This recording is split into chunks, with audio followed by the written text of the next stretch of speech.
Director Karthik Subbaraj has been someone who makes films that are a blend of genres, stylish and use music as a narrative tool. His latest film, Retro, starring Suriya, follows this same pattern and presents the Kollywood star in an action avatar with a streak of romanticism and sentiments. Retro, what is the story? Parivel Kunnan aka Pari, Suriya, who was raised like a son by gangster Thilakan, Hoja George, is his father's right-hand man till he decides to decamp with the entire lot of stolen goldfish one day. In the midst of this, Pari is all set to tie the knot with his lady love, veterinarian Rukmini, Pooja Hegde, whom he has promised that he will give up his gangster life and lead a straight one with her. But this peace is short-lived, as an angry Thilakan disrupts Pari's wedding demanding the stole goldfish back and causes mayhem. Pari is then forced to take up arms once again and lands up in jail while Rukku aka Rukmini disappears from his life. In the 5 years that Pari is in jail, a despondent Pari desperately searches for Rukku and eventually finds her on an island off Andamans. Meanwhile, Thilakan is still baying for blood and searching for his goldfish. He chases Pari to Black Island. But this island has its own set of woes with the tyrannical Mirastar, Nasser, and his son Michael ruling it. What happens when Pari lands on Black Island? Does he win back Rukku?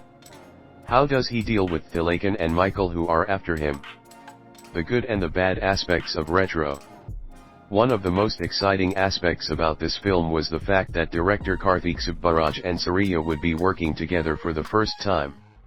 Thus, Retro piqued a lot of interest among viewers.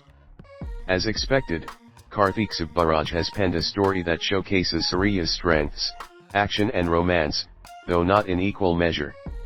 Like we have seen in numerous other films, Retro is the story of a gangster who tries to give it all up for love. Does he succeed is the question. The first half of the film sets up the story well with Pari, Thilakan, and Rukku, and the 15-minute action and dance routine here is superbly executed by the director and actors. In fact, this is one of the major highlights of the film that displays the technical brilliance of the crew. It's when we move past this to the comedy track and Black Island narration that the screenplay starts to get really choppy. The second half gets onto a totally different track with the introduction of the Jada Muni mystery and the rubber cult.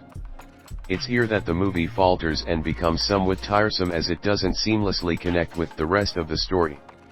Karthik Subbaraj has probably anticipated this, which is why he has divided the film into chapters, a la Quentin Tarantino, like war and cult.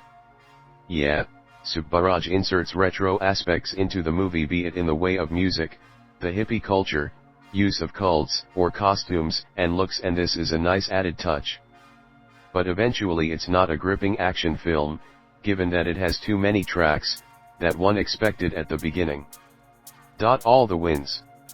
Suriya has outdone himself in this film, as he does in all his films.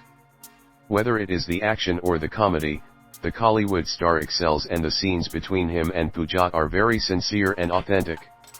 For Pooja Hegde, the role of Rukku is one of the best in her career and she has really aced it. The emotional moments are real and one can empathize with her.